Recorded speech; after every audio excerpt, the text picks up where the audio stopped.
And with that, I think it's time, I believe it's time that we bring down the music a little bit, and we bring up the camera, and we say welcome everyone to another Sunday night edition of Accessibly Live, the book club reading room.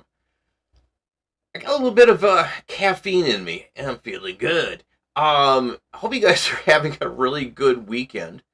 Cold and miserable for part of the weekend up in the upper Midwest. Still lots of storms going on. Hope everyone is staying safe. Tonight, we are once again continuing the story of the classic Secret Garden. We are going to be doing chapters 4, 5, 6, and possibly 7. Recently, I'm saying possibly 7. As you guys know, I've been battling weird crap with my voice, and I'm hoping that it stays put. I got a gentleman who emailed me at the new email. If you guys want to say hi and let me know. They were asking about, I keep doing that. I always love doing that. They were asking me about the pin. Where in the blazes I got a cat pin. The cat pin was actually a support of somebody's cat who had a very bad disease. And it's one of the Pokemon influencers, Zoe Two Dots. And so I wanted to support, being a cat and dog lover. I love cats and dogs. They're awesome. And so I donated to the cause, and somebody was giving out the pins, and I said, sure.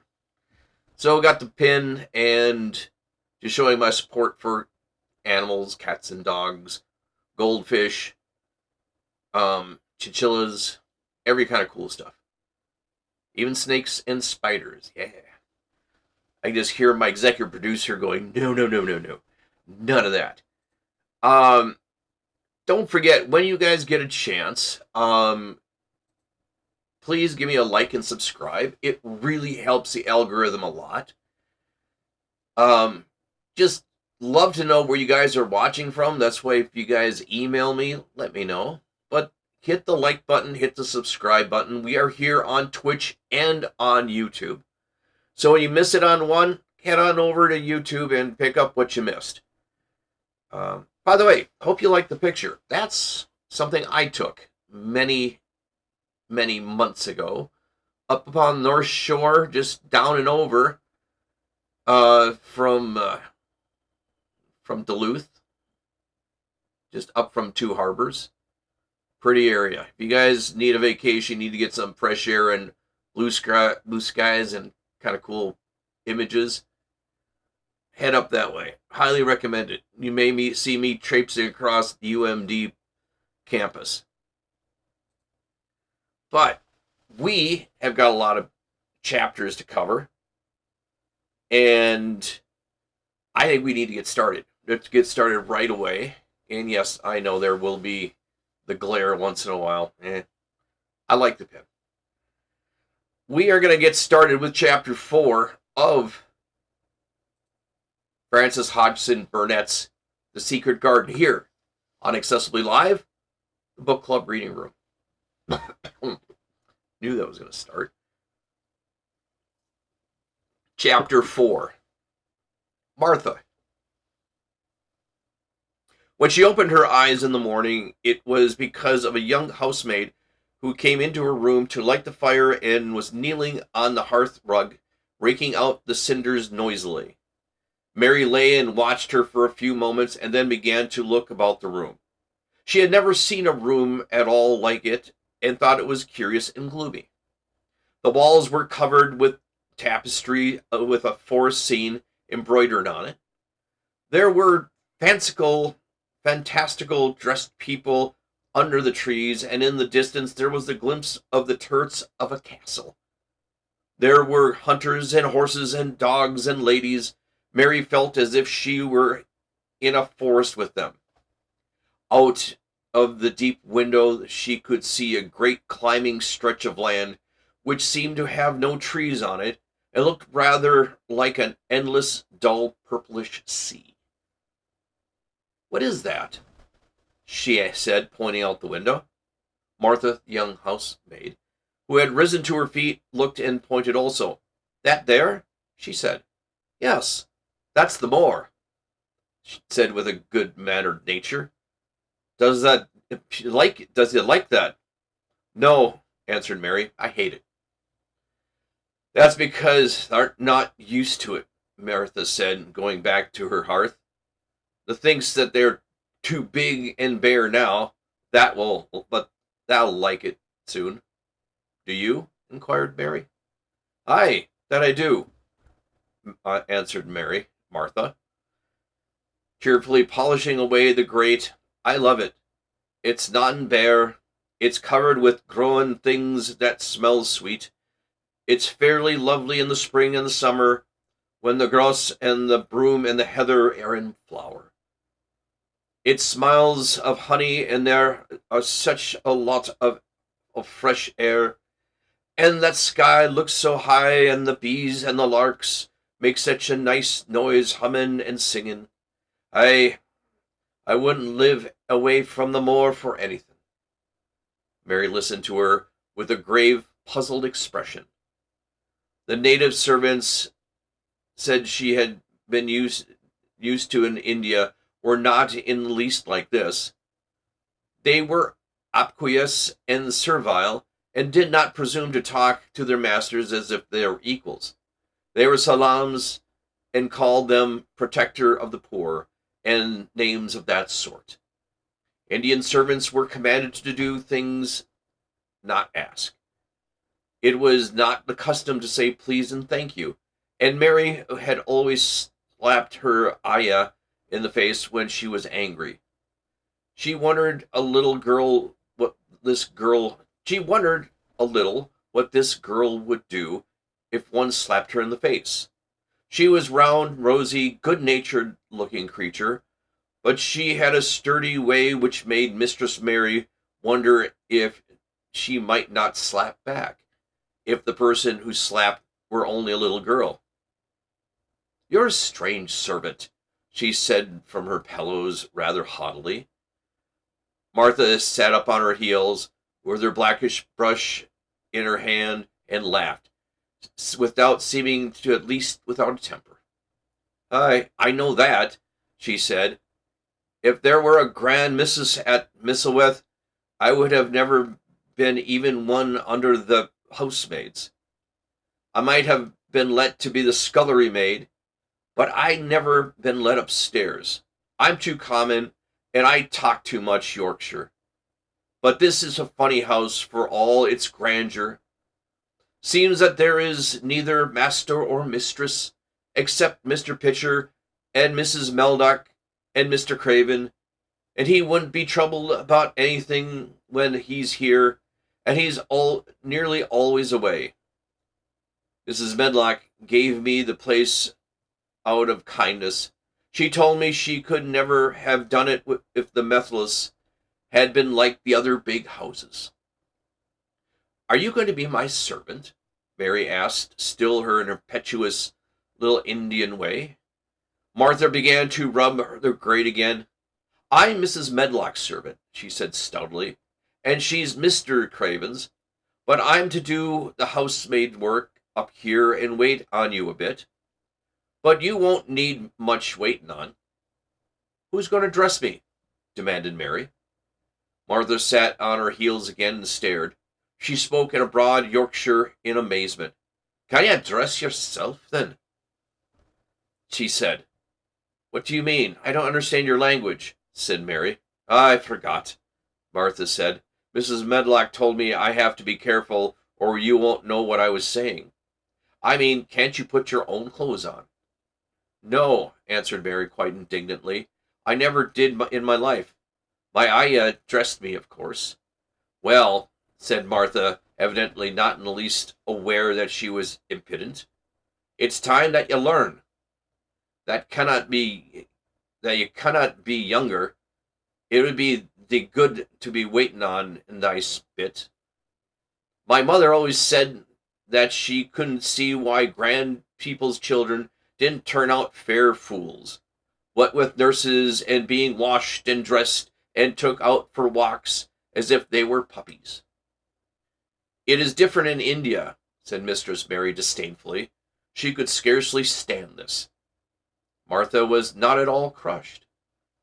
"I can see it's different," she answered almost sympathetically.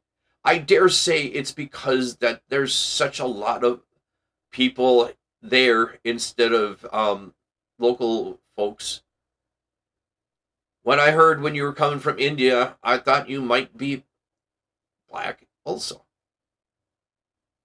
Mary sat up in the bed furious. "What? You thought I was native? You daughter of a pig." Martha stared and looked hot. "Who you calling names?" she said. "You needn't be so vexed. That's not the way a young lady to talk. I've nothing against other people. When you read about them in tracts, they're always very religious. You always read about one man and his brother, and you never seen one, and I was fair pleased to think I was going to see more up close. Then when you came into the light of the fire this morning, I crept up to your bed and pulled back the covers for a careful look. And there you was, disappointedly, no more than me, for all you're so yeller." Mary did not even try to control her rage and humiliation. "You thought I was native. You dare. You don't know anything about natives. They're not people. They're servants who must salaam to you. You know nothing about India. You know nothing about anything." She was in such a rage and felt so helpless before the girl's simple stare, and somehow she suddenly felt so horribly alone and far away from everything she understood, and she understood her, that she herself threw herself face downward onto the pillows and burst into passionate sobbing. She sobbed so unrestrainedly that good-natured Yorkshire Martha was a little frightened and quite sorry for her. She went to the bed and bent over her. You mustn't cry like that," she begged. "You must be, for sure. I didn't know you'd be so vexed. You don't know anything about anything. You just said, 'I beg your pardon, miss.' Do stop crying." There was something comforting and quite really friendly in her odd Yorkshire speech, and sturdy way in which she had a good effect on Mary. She gradually ceased crying and became quiet. Martha looked relieved. "It's time for thee to get up now," she said. "Mrs. Medlock said I was to carry the breakfast and tea and dinner into the room next to this. It's been made into a nursery for thee. I'll help thee with the clothes on if you get out of bed. If the buttons are that back that you cannot button them up yourself." When Mary at last decided to get up, the clothes Martha took from the wardrobe were not the ones she had worn when she arrived the night before with Mrs. Medlock. "Those are not mine. Those are dark." She looked at the thick white wool coat and dress over and added with cool approval, "Those are nicer than mine." "These are the ones that you must put on," Martha answered. Mr. Craven ordered Mrs. Medlock to get them in London. He said I won't have a child dressed in dark wandering about in the lost soul, he said. That'd make it a sadder place. Put color on her. Mother said she would know what she meant. Mother always knows what a body means. She doesn't hold with dark Hestrel. I hate dark things, said Mary. The dressing process was one which taught them both something. Martha had buttoned up to her little sisters and brothers, but never had seen a child who stood there and waited for another person to do things for her, as if she had never had hands or feet of her own. Why does it put that on your own shoes? She said when Mary quietly held out her foot. My ayah did it, said Mary, staring. It was the custom. She said that very often. It was the custom. The native servants were always saying it. If one of them to do one of their ancestors had not done it for thousands of years, they gazed at one mildly and said, it is not the custom. And one knew that at the end of the matter. It had not been the custom that Mistress Mary should do anything but stand and allow herself to be dressed like a doll. But before she was ready for breakfast, she began to suspect that her life at Messawith Manor would end by teaching her a number of things quite new to her. Things that, such as putting on her own shoes and stockings and picking up things if they let fall. If Martha had been well-trained, fine young woman's lady-maid, she would have been more subservient and respectful and would have known it was her business to brush hair and button boots and pick up things and lay them away. She was, however, only an untrained Yorkshire rustic who had been brought up in a moorland cottage with a swarm of little brothers and sisters who had never dreamed of doing anything but waiting on themselves and on younger ones who were either babies in arms or just learning to totter and tumble over things. If Mary Lennox had been a child who was ready to be amused, she would have perhaps have laughed at Martha's readiness to talk. But Mary had only listened to her coldly and wondered at her freedom of manner. At first, she was not at all interested, but gradually, as the girl rattled on in a good-tempered, homely way, Mary began to notice what she was saying. Hey, you should have seen 'em all, she said. The 12 of us and my father only gets 16 shillings a week. I can tell you only my mother's put out into the porridge for them all. They tumble about on the moor and play there all day, and mother says the air and the moor fattens them. She says she believes that they eat the grass the same as the wild ponies. Our Dakin, only 12 years old, and he's got a young pony he calls his own. Where did he get it? Asked Mary. He found it on the moor, with its mother when it was a little one, and he began to make friends with it, and give it bits of bread and pluck young grass for it. And then it liked him, so it follows him about and lets him get on its back. Deacon, a kind lad, and animals like him. Mary had never possessed an animal pet of her own, and always thought she would like one. So she began to feel a slight interest in Dakin, and she said she had never before been interested in anyone but herself. It was a dawning of a healthy sentiment.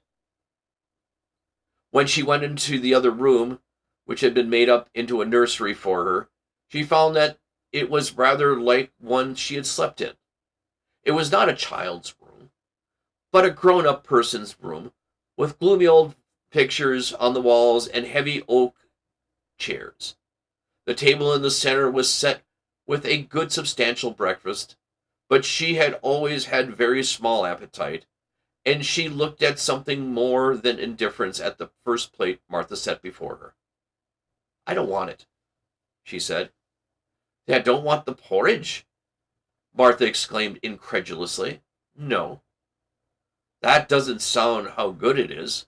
Put a bit of treacle on it or a bit of sugar.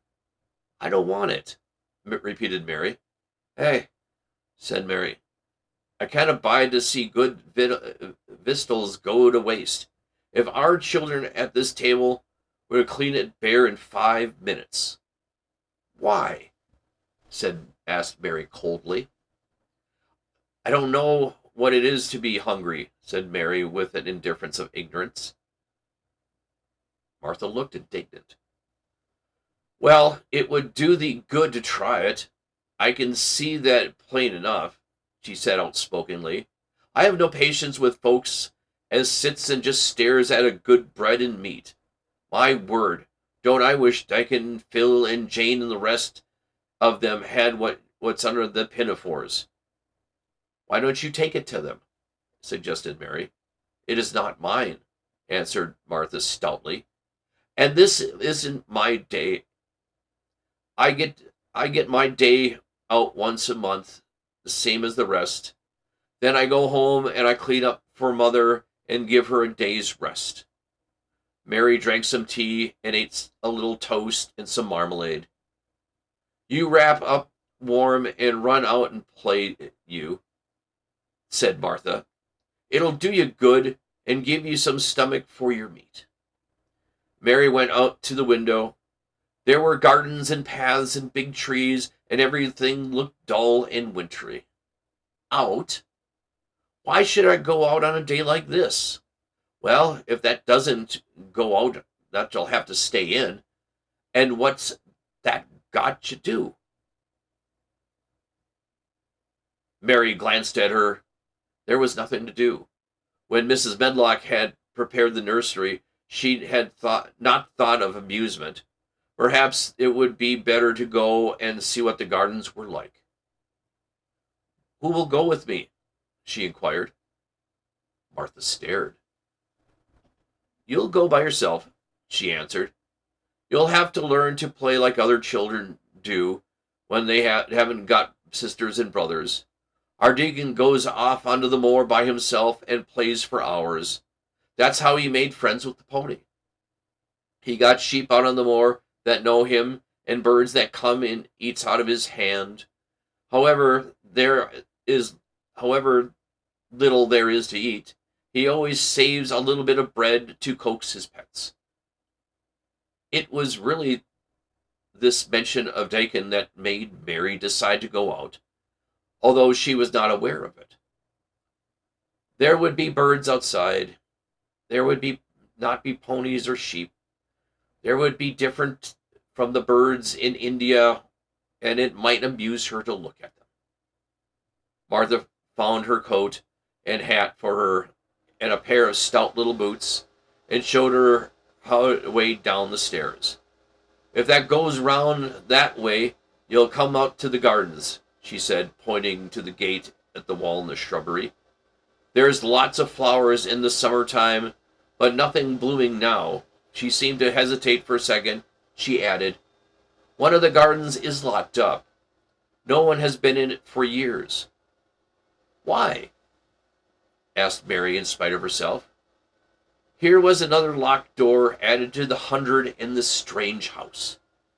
Mr. Craven said had shut it when his wife died so sudden. He won't let no one go inside. It was her garden. He locked the door and dug a hole and buried the key. There's Mrs. Medlock's bell ringing. I must run. After she had gone, Mary turned down the walk which led to the door into the shrubbery. She could not help thinking about the garden which no one had been in for 10 years. She wondered what it would be like and whether there were any flowers still alive in it. When she passed through the shrubbery gate, she found herself in great gardens with wide lawns, winding walks, and clipped borders. There were trees and flower beds and evergreens clipped straight into strange shapes, and a large pool with an old gray fountain in its midst. But the flower beds were bare and wintry, and the fountain was not playing. This was not a garden which was shut up. How could a garden be shut up? You could always walk into a garden. She was just thinking of this when she saw that at the end of the path she was following, there seemed to be a long wall with ivy growing over it. She was not familiar enough with England to know that she was coming upon kitchen gardens where the vegetables and the fruit were growing. She went towards the wall and found that there was a green door in the ivy, and it just stood open. It was not a closed garden, evidently, and she could go into it. She went through the door and found that there was a garden within the walls all around it, and that it was only one of several walled gardens, which seemed to open into another. She saw another open green door, revealing bushes and pathways between beds garden containing winter vegetables. Fruit trees were trained flat against the wall, and some of the beds were glass frames. The place was bare and ugly enough, Mary thought, as she stood and stared about her. It might be nicer in the summer when things are green, but there is nothing pretty about it now. Presently, an old man with a spade over his shoulder walked through the door leading to the second garden. He looked startled when he saw Mary, and touched his cap. He had a surly old face, and did not seem at all pleased to see her, but then she was displeased with his garden, and wore her quite contrary expression, and certainly did not seem at all pleased to see him. "What is this place?" she asked. "One of the kitchen gardens," he answered. "What is that?" asked Mary, pointing through to the other green door. "Another of them," shortly. "There's another to the other side, and to the wall that there is an orchard to the other side of that." "Can I go in them?" asked Mary. "If thou likes, but there's nothing now to see." Mary made no response. She went down the path and through the second green door.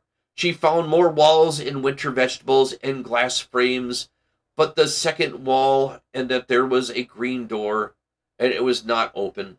Perhaps it led to a garden which no one had seen in 10 years.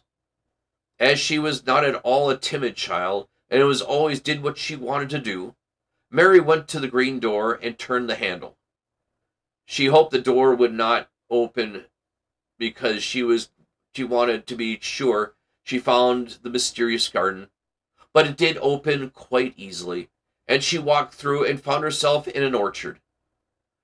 There were walls all around it also, and trees trained against them, and there were bare treed fruits growing in the wintry brown grass. But there was no green door to be seen anywhere. Mary looked for it, and yet she had entered the upper end of the garden, and noticed that the wall did not seem to end with the orchard, but extended beyond it as it enclosed the place with an other side. She could see the tops of the trees above the walls, and when she stood still, she saw a bird with a bright red breast sitting on the topmost branch of one of them, and suddenly it burst into his winter song, almost as if it had caught sight of her and was calling to her. She stopped and listened to him, and somehow his cheerful, friendly little whistle gave her a pleased feeling. Even a disagreeable little child may be lonely, and the big closed house, and the big bare moor, and the big bare gardens that made this one feel as if there was no one left in the world but herself. If she had been an affectionate child, who had been used to being loved, she would have broken her heart. But even though she was Miss Mary quite contrary, she was desolate, and the bright-breasted little bird brought a look into her sour little face, which was almost a smile. She listened to him until he flew away. He was not like an Indian bird, and she liked him and wondered if she would ever see him again. Perhaps he lived in the mysterious garden and knew all about it. Perhaps it was because she had nothing whatsoever to do with what she thought about the most deserted gardens. She was curious about it and wanted to see what it was like. Why had Mr. Archibald Craven buried the key? If he had liked his wife so much, why did he hate her garden? She wondered if she would ever see him, but she knew that if he did, it would not like him, and he would not like her, and she would only stand and stare at him and say nothing, though she would be wanting dreadfully to ask him why he was such an odd thing. People never like me, and I never like people, she thought, and I can never talk to the Crawford children could. They were always talking and laughing and making noises. She thought of the robin and of the way he seemed to sing his song to her, and she remembered the top of the tree he perched on. She stopped, and rather suddenly, on the path. I believe that tree was in the secret garden. I feel sure of it, she said. There's a wall around the place. There was no door.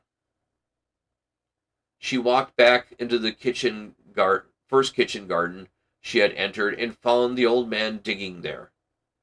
She went and stood beside him and watched him for a few minutes in the cold little way.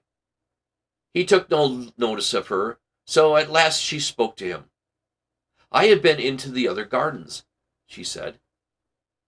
There was nothing to prevent thee, he answered crustily. I went into the orchard. There was no dog at the door to bite thee, he answered. There was no door into the other garden, said Mary. What garden? He asked in a rough voice, stopping his digging for a moment. The one on the other side of the wall, answered Mistress Mary. There were trees there, and I saw the top of them, and a bird with a red breast was sitting on one of them, and he sang. To her surprise, the surly old weather-beaten face actually changed its expression. A slow smile spread over it, and the gardener looked quite different. It made her think that it was curious how much nicer a person looked when he smiled. She had not thought of it before. He turned about to the orchard on the side of his garden and began to whistle, a low, soft whistle. She could not understand how such a surly man could make such a coaxing sound. Almost the next moment, a wonderful thing happened.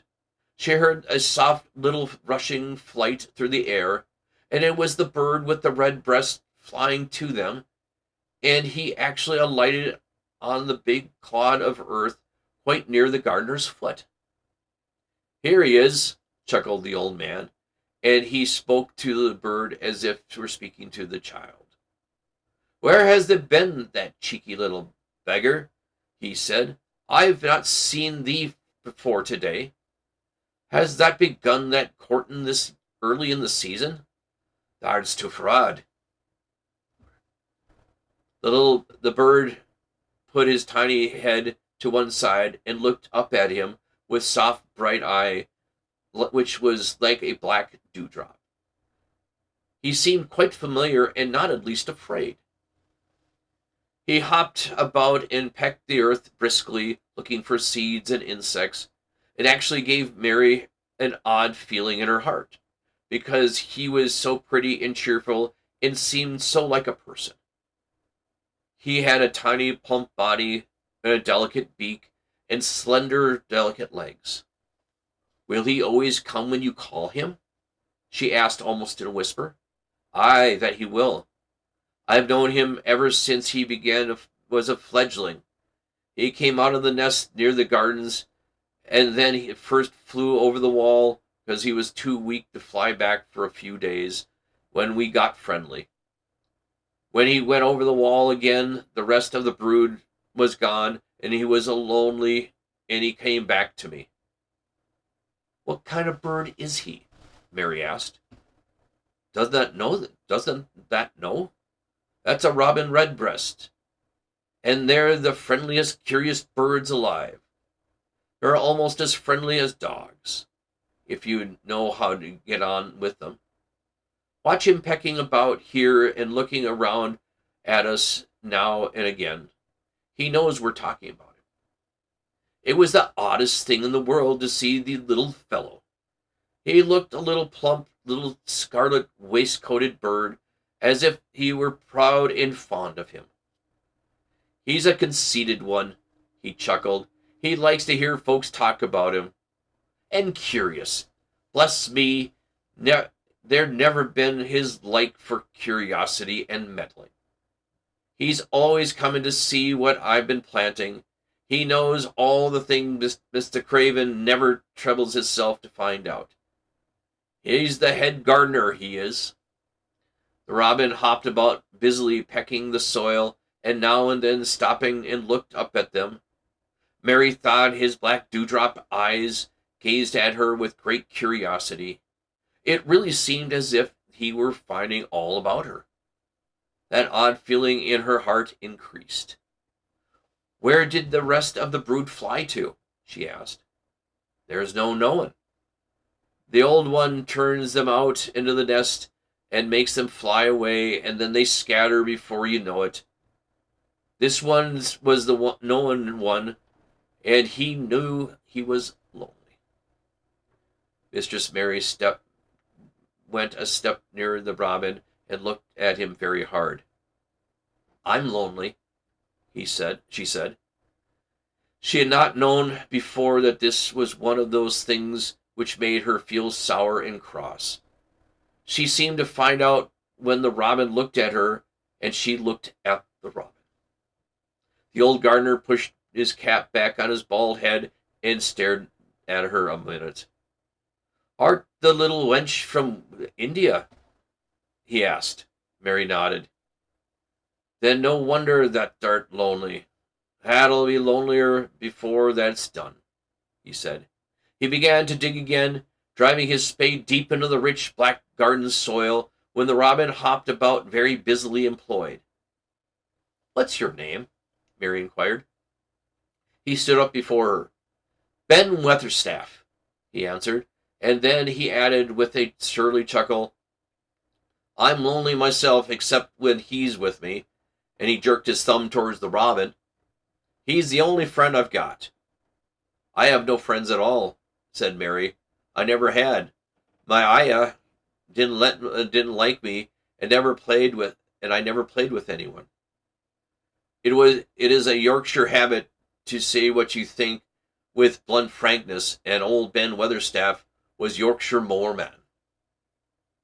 That's me that are good a bit alike, he said. We was wove out of the same cloth. We never of us good looking, and neither us tempered us with sour as a look. We've got the same nasty temper as both of us, I'll warrant. This was plain speaking, and Mary Lennox had never had the truth about her in that life. Native servants always salaamed and submitted to you, whatever you did. She had never thought much about herself and her looks, but she wondered if she was unattractive as Ben Weatherstaff, and she wondered if she looked as sour as he looked before the robin came. She actually began to wonder also if she was nasty-tempered. She felt uncomfortable. Suddenly, a clear, ripping little sound broke out near her, and she turned around. There, standing a few feet away from a young apple tree, and the robin had flown onto one of the branches, and had burst into a scrap of song. Ben Weatherstaff laughed outright. What did he do that for? Asked Mary. He's made up his mind to make friends with thee, replied Ben. Dang me, if he don't take a fancy to thee. To me? Said Mary, and she moved towards the little tree softly and looked up. Would you make friends with me? She said to the robin, with just as if she were speaking to a person. Would you? And she did not say it in either a hard little voice or an imperious Indian voice, but in a tone so soft and eager and coaxing that Ben Weatherstaff was as surprised as she had been when she made him whistle. "Why," he cried out, "that said that the nice human as if why," he cried out, "that has said that as nice as a human as if that were a real child instead of a sharp old woman. That said it almost like Dickon talks to his wild things on the moor." "Do you know Dickon?" Mary asked, turning around rather hurriedly. "Everybody knows him. Dickon's wandering about everywhere. The very blackberries and heather bells know him. I warrant the foxes show him where all their cubs lie, and the skylarks doesn't hide their nests from him." Mary would have liked to ask more questions. She was almost as curious about Dickon as she was about the deserted garden. But just the moment the robin who had ended his song gave a little shake of his wings and spread them and flew away. He had made his visit and had other things to do. "He has flown over the wall," Mary cried, watching him. "He has flown into the orchard. He has flown across to the other wall, into the garden where there is no door." "He lives there," said old Ben. "He came out of that egg there. If he's courtin', he's making up some young madam of a robin that lives in the old rose trees there." "Rose trees? There are rose trees?" Ben Weatherstaff took up his spade and began to dig. "There was 10 years ago," he mumbled. "I should like to see them," said Mary. "Where is the green door? There must be a door somewhere." Ben drove his spade deep, and looked as uncompassionable as he'd looked when he first saw him. "There was a 10 years ago, but there isn't now," he said. "No door?" cried Mary. "There must be." "None as anyone can find, and none as anyone's business. Don't you be so meddlesome that you poke your nose where it has no place to go. Here, I must go back to my work. Get you going and play. I've no more time." And he actually stopped digging, threw his spade over his shoulder, and walked off, without glancing at her or saying goodbye. Chapter 5. A Cry in the Corridor. At first, each day seemed to pass by for Mary Lennox was exactly like the others. Every morning she woke in her tapestried room and found Martha kneeling upon the hearth building their fire. Every morning she ate her breakfast in the nursery, which had nothing amusing in it. And after each breakfast she gazed out of the window across the huge moor, which seemed to spread out in all sides and climb up to the sky. And after she had stared for a while, she had realized that if she did not go out there, she would have stayed in and do nothing, and so she went out. She did not know that this was the best thing she could have done, and she did not know that when she began to walk quickly or even run along the paths and down the avenue, she was stirring her slow blood and making herself stronger by fighting with the wind which swept down from the moor. She ran only to make herself warm, and she hated the wind which rushed against her face and roared, and held her back as if there was some giant she could not see. But the big breaths of the rough, fresh air blown over the heather filled her lungs with something in which was good for her whole thin body, and whipped some red color into her cheeks, and brightened her dull eyes when she did not know anything about it.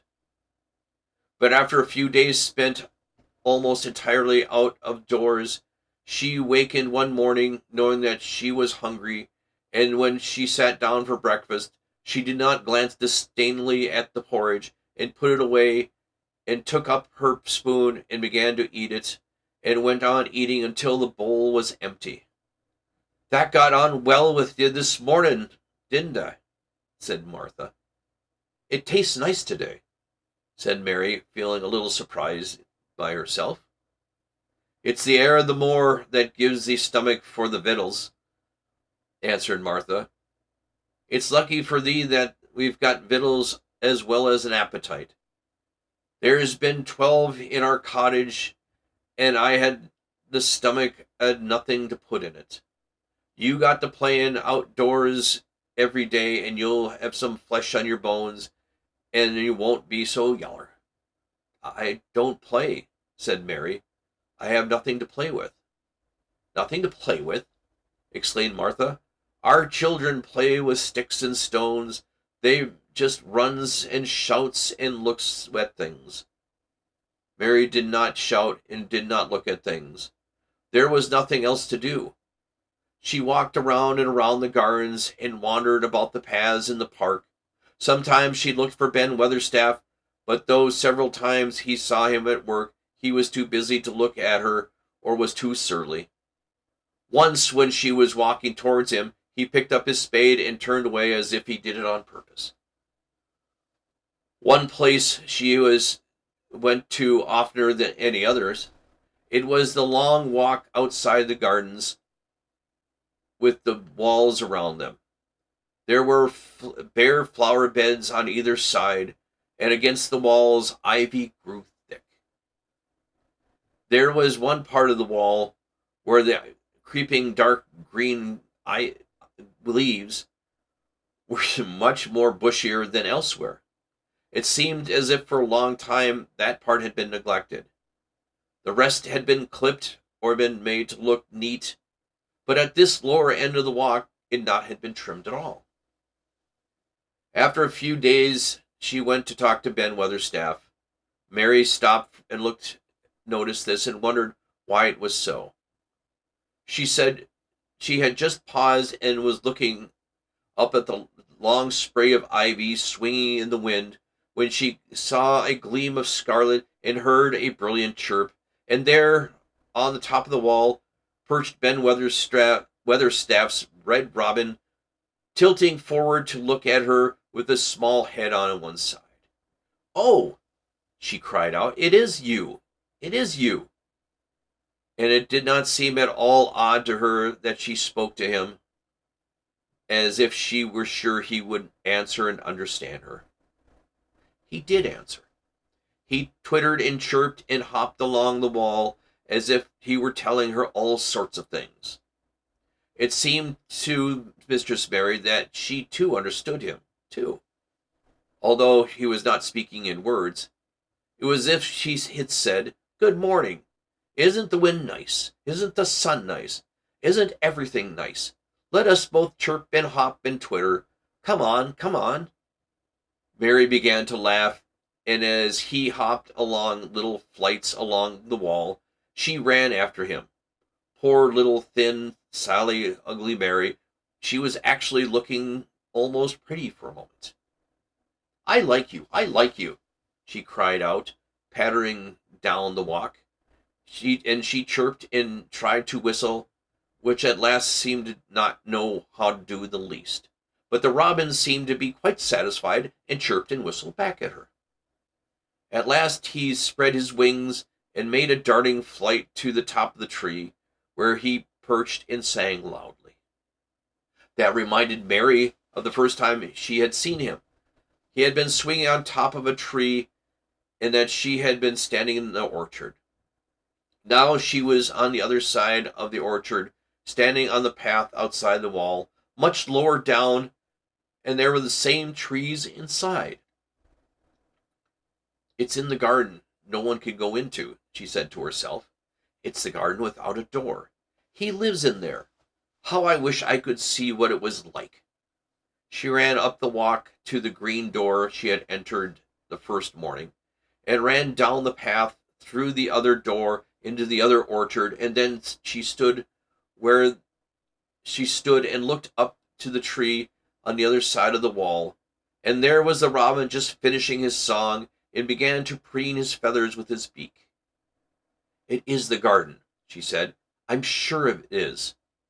She walked around and looked closely at the side of the orchard wall, but she could only found what she found before, that there was no door in it. Then she ran through the kitchen gardens again and out to the walk beside the long ivy-covered wall, and she walked to the end of it and looked at it, but there was no door, and she could walk to the other end looking again, but there was no door. "It's very odd," said she. "Ben Weatherstaff said there was no door, and there is no door. But there must have been one 10 years ago because Mr. Craven buried the key." This gave her so much to think about. She began to be quite interested and feel that she was not sorry that she had come to Misselwith Manor. In India, she had always felt hot and too languid to care much about anything. The fact that the fresh wind from the moor had begun to blow the cobwebs out of her young brain and to waken her up a little. She stayed out of the doors nearly all day, and when she sat down to the supper that night, she felt hungry and drowsy and comfortable. She did not feel cross when Martha chattered away. She felt as if she'd rather liked to hear her, and at last she thought it would be nice to ask her a question. She asked if it had been after she asked it after she had finished her supper and had sat down on the hearth and rug before the fire. "Why did Mr. Craven hate the garden?" she asked. She had made Martha stay with her, and Martha had not objected. She was a very young and used to be crowded cottage full of brothers and sisters. She found it dull in the great servants' hall down the stairs, where the footmen and the upper housemaids made fun of her Yorkshire speech, and looked about her as a common little thing, and she sat and whispered among themselves. Martha liked to talk, and the strange child who lived in India, had been waited upon by the natives, was novelty enough to attract her. She sat down on the hearth herself without waiting to be asked. "Art thou thinking about the garden yet?" she said. "I knew that would.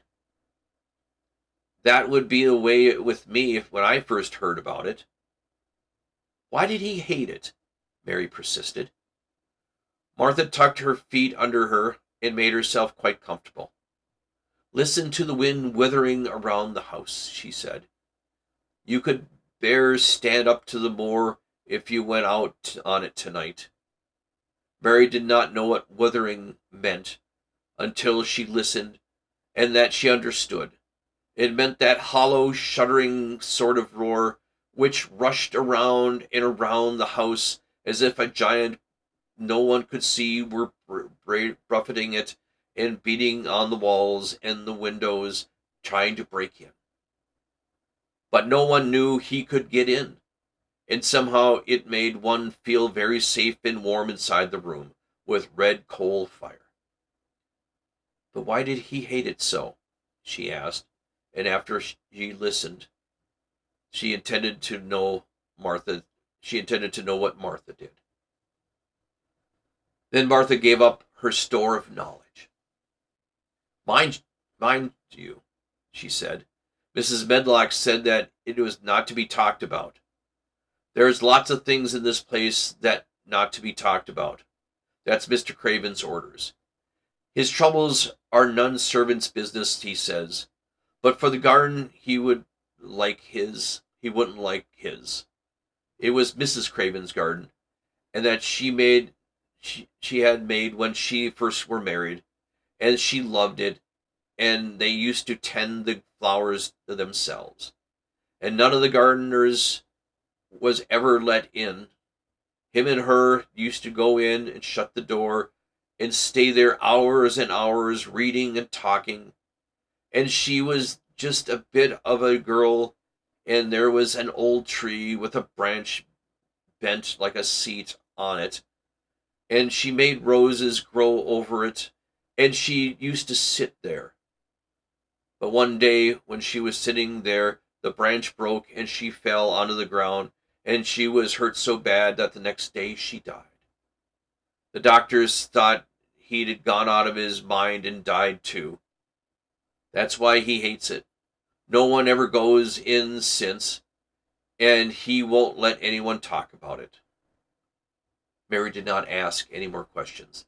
She looked at the red fire and listened to the wind withering. It seemed to be withering louder than ever. At the moment, a very good thing was happening to her.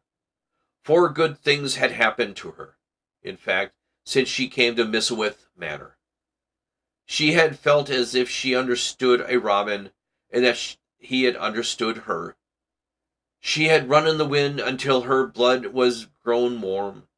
She had been healthily hungry for the first time in her life, and she found out what it was to be sorry for someone. She was getting on.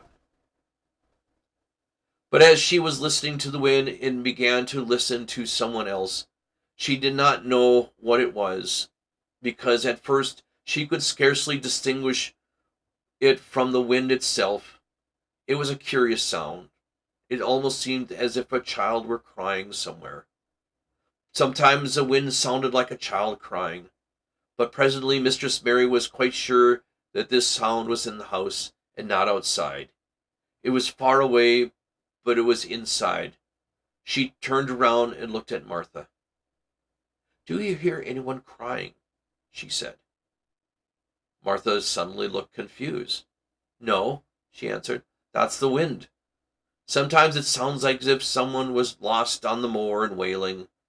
It's got all sorts of sounds." "But listen," said Mary. "It's in the house, down one of those long corridors." And at that moment, a door must have been opened somewhere downstairs, for a great rushing draught blew along the passage and down in the door of the room, and they sat in the blown open with a crash, and as if they both jumped to their feet, the light was blown out, and the crying sound was swept down the far corridor, so that it was more heard than plainly than ever. "There," said Mary, "I told you, it's someone crying. And is it a grown-up person?" Martha ran and shut the door and turned the key, but before she did, they both heard the sound of a door in some far passage shutting with a bang, and then everything was quiet, and even the wind ceased withering for a few moments. "It was the wind," said Martha stubbornly, "and if it wasn't little Betty Butterworth, the scullery maid, she has a toothache all day." But something troubled and awkward in her manner made Mistress Mary stare very hard at her. She did not believe she was speaking the truth. Because it is getting a little late, guys, we will be doing 3 chapters tonight. Chapter 7. I'm sorry, chapter 6. There was someone crying. There was. The next day, the rain poured down in torrents again, and when Mary looked out of her window, the moor was almost hidden by gray mist cloud. There was no one going out today. "What do you do in your cottage when it rains like this?" she asked Martha. "Try to keep other's feet mostly," Martha answered. "Aye, there doesn't seem to be a lot of us then. Mother is a good-tempered woman, but she gets fair moithered. The biggest one that goes out of the cowshed and plays there. Dyken doesn't mind the wet. He goes out just the same if the sun was shining. He says he sees things on rainy days as does show when it's fair weather. He once found a little fox cub had drowned in its hole, and he brought it home to the bosom of his shirts to keep it warm. Its mother had been killed nearby, and the hole has swum out and drowned a young crow another time, and he brought that home too, and tamed it. He named it Soot, because it was black, and it hops and flies about with him everywhere." The time had come when Mary had forgotten to resent Martha's familiar talk. She had even begun to find it interesting and to be sorry when she stopped and went away. Her stories had seemed to be told. The stories she told had been told by Aya, and when she lived in India had been quite unlike those Martha had told her about the Moreland cottage, where had 14 people lived in 4 little rooms, and there had never been quite enough to eat. The children seemed to tumble about and amuse themselves like litter of rough, good-natured collie puppies. Mary was most attracted by the mother and Dickon. When Martha had told her the stories of what mother said, or what they always sounded comfortable. "If I had a raven or fox cub, I could play with it," said Mary, "but I have nothing." Martha looked perplexed. Can they knit?" she asked. "No." "Can they sew?" "No." "Can they read?" "Yes."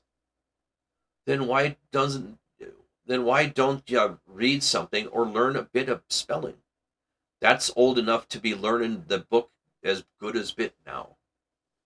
"I haven't any books," said Mary. "They were all left in India." "That's a pity. If Mrs. Medlock let thee go into the library, there's thousands of books there." Mary did not ask where the library was, because she was suddenly inspired by the new idea. She made up her mind to go and find it herself. She was not troubled about Mrs. Medlock. Mrs. Medlock always seemed to be in her comfortable housekeeping sitting room downstairs. In this odd place one scarcely ever saw anyone else at all. In fact, there was no one to see but servants, and when their master was away, they lived a luxurious life below the stairs. There was a huge kitchen hung about with shining brass and pewter, and a large servants' hall where they were 4 or 5 abundant meals eaten every day. And when the great deal of living romping went on when Mrs. Medlock was out of the way. Mary's meals were served regularly, and Martha waited on her, but no one troubled themselves about her in the least. Mrs. Medlock came and looked at her every day or two, but no one inquired what she did or told her what to do.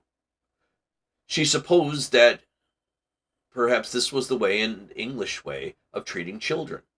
In India, she had always been attended by Aya, who had been followed by her and waited on her hand and foot. She had often been tired of her company, and she was followed by nobody and learned to dress herself because Martha looked as though she had thought it was a silly and stupid when she wanted to have things handed to her and put on. "Hasn't that got good sense?" she once said, when Mary had stood waiting for her to put her gloves on for her. "Our Susan Ann is twice as sharp as thee, and she's only 4 years old. Sometimes that fair looks inside the head." Mary had worn a contrary scowl for an hour after that, but made her think several new, entirely things. She stood at the window for about 10 minutes this morning after Martha had swept up the hearth for the last time and gone downstairs. She was thinking about the new idea which had come to her, and she heard of the library. She did not care very much for the library itself, because she had read very few books, but to hear of it brought back to her mind the 100 rooms with closed doors. She wondered if they were all really locked. Were there 100 really? Why shouldn't she go and see how many doors she could count? It would be something to do on this morning, and when she could not go out. She had never been taught to ask permission to do things, and knew nothing about authority, so she did not have the thought to necessarily ask Mrs. Medlock if she might walk about the house, even if she had seen her. She opened the door to her room, and went into the corridor, and then she began her wanderings. It was a long corridor, and it branched into other corridors, and it led up short flights of steps, which mounted onto others again. There were doors and doors, and there were pictures on the walls. Sometimes the pictures were of dark, curious landscapes, but oftenest they were of portraits of men and women in odd, grand costumes made of velvet and satin. She found herself in one long gallery whose walls were covered with these portraits. They had never thought that there'd be so many in a house. She walked slowly down this place and stared at the faces, which also seemed to stare at her. She felt as though they were wondering about the little girl from India was doing in their house. Some were pictures of children, little girls in thick satin frocks which reached their feet and stood out about them, and boys with puffed sleeves and lace collars and long hair, or with big ruffs around their necks. She always looked to stop at the children and wondered what their names were, and where they had gone, and why they wore such odd clothes. There was a stiff, plain little girl, rather like herself. She wore a green brocade dress, and she had a green parrot on her finger. Her eyes had a sharp, curious look. "Where do you live now?"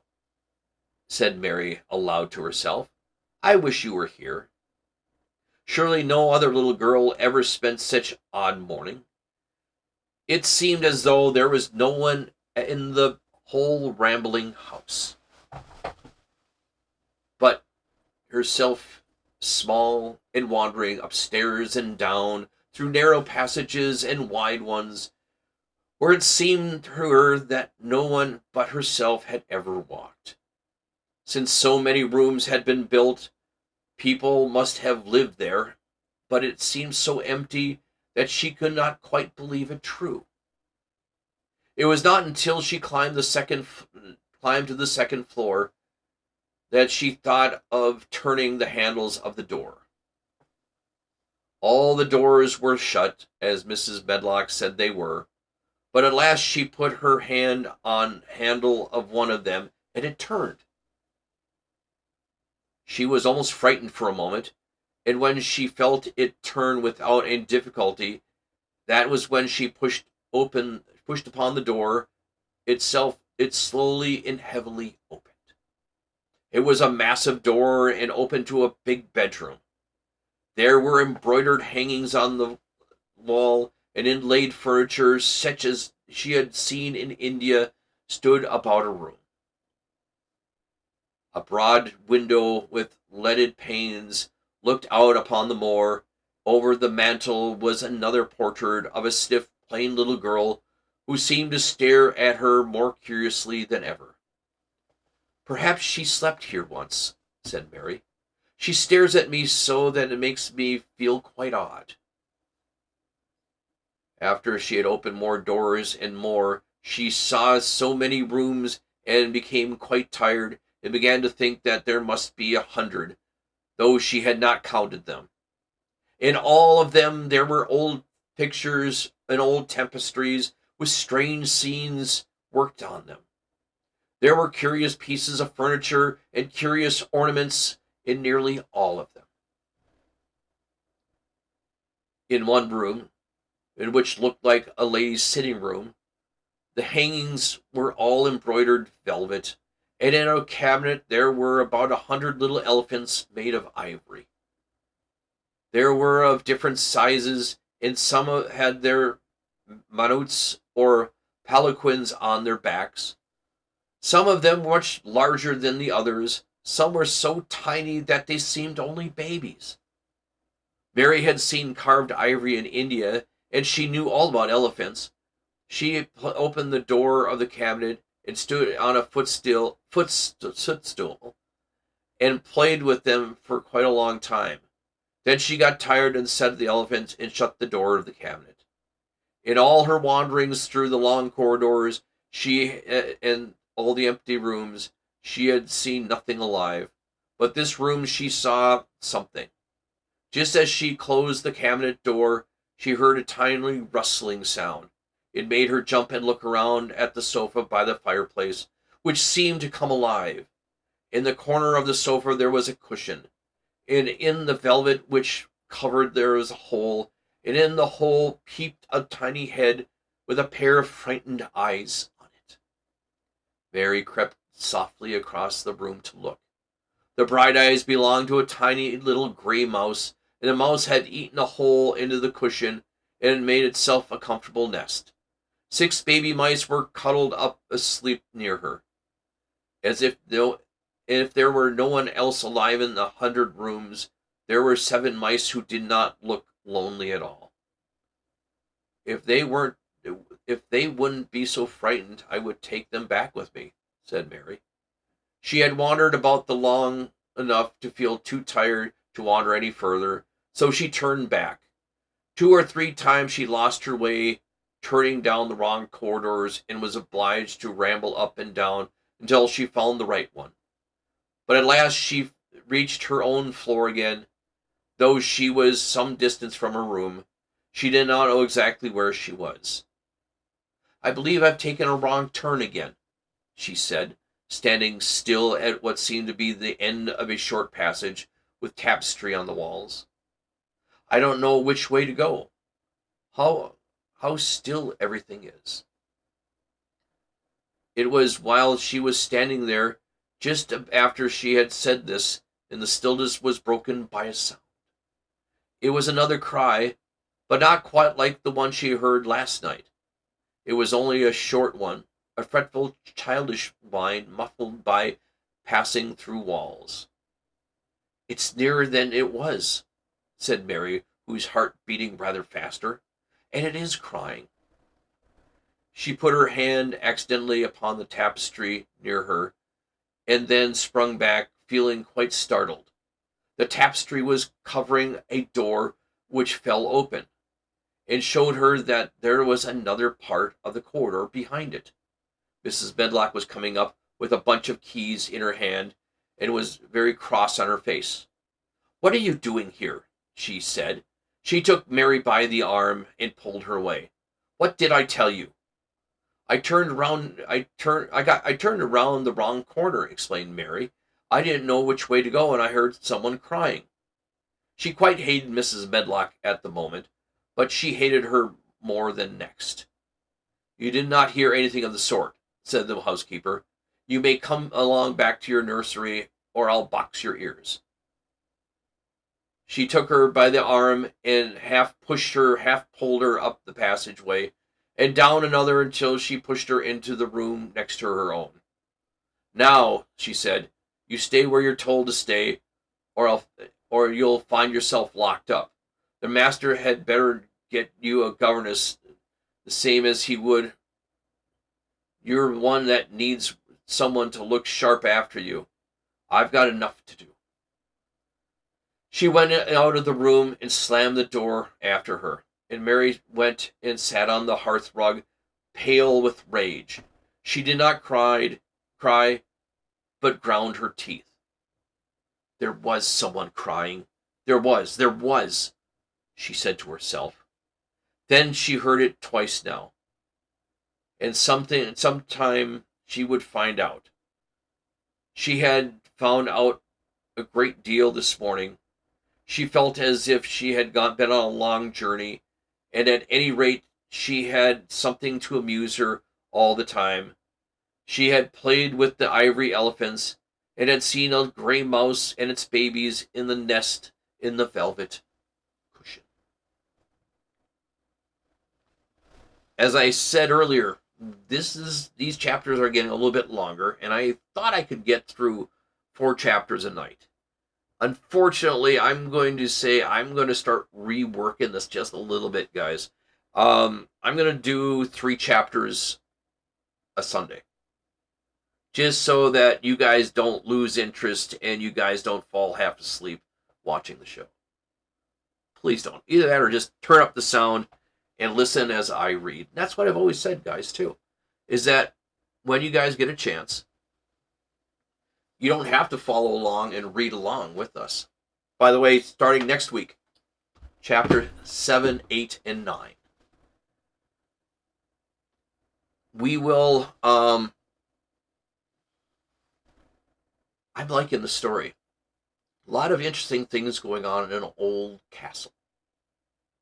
We've all seen pictures of castles. I've been in a castle. I've been in several castles. I went to Europe back in 1999. Some amazing places and some amazing structures. If you ever get a chance to go to England, Ireland, Scotland, or Wales, highly recommend it. It is something amazing for everyone to see. Kind of exciting.